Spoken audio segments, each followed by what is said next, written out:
so it's an 18-hole course here at Half Moon Bay. We've had over 2 metres of rain here through the wet season.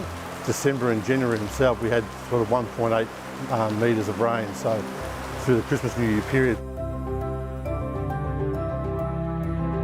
Probably about 2 years ago, on my 10th green, I probably lost half the green through the Pythium disease. Probably took a good 8 to 9 months to get it back to full turf again, so that was a big problem for the club a few years ago. Half Moon Bay here itself gets really affected just from the actual layout of the course.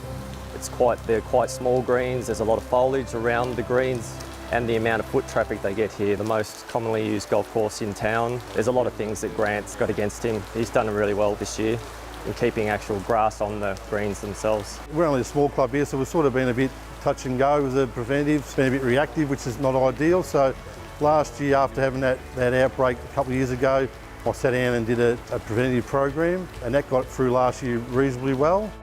We picked out the 9 greens that normally give us the most disease pressure, all on one side of the course where we normally get the disease. Out the back of the course, it's a lot more open and a lot more airflow at the back, so we don't really seem to get Pythium out the back for some reason. The 9 treated greens held up really well. We've sort of had that rain, and we actually had some days that were sort of 40 degrees as well for 3 or 4 day periods, which is very rare up here to have them temperatures. So to get through that period was very impressive.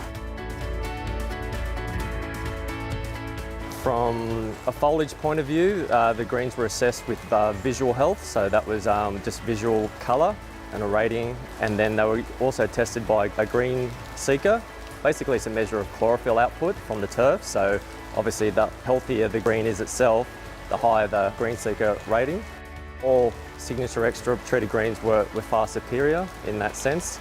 Then we went down and we sampled from the root zone, so that was a number of parameters like root length, root biomass, which was fresh weight, dry weight. There was assessing of root rot within the root system, and then there was an overall disease diagnosis, so just for the presence of Pythium itself.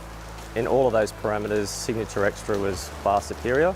So not only were we seeing it visually on top of the ground, we were seeing it in the data set that I recorded underneath. You know, there was no real hesitation in saying that Signature Extra was a success at Half Moon Bay. Doing the trials meant a great deal to the club. We normally get a lot of Pythium in these greens, so to not get any major Pythium outbreaks for the whole wet season, which has been a really bad wet season up here this year, has been a great deal to the club. We'll definitely be keeping up the preventative program, and I'll be definitely adding the Signature Extra to it next year for sure.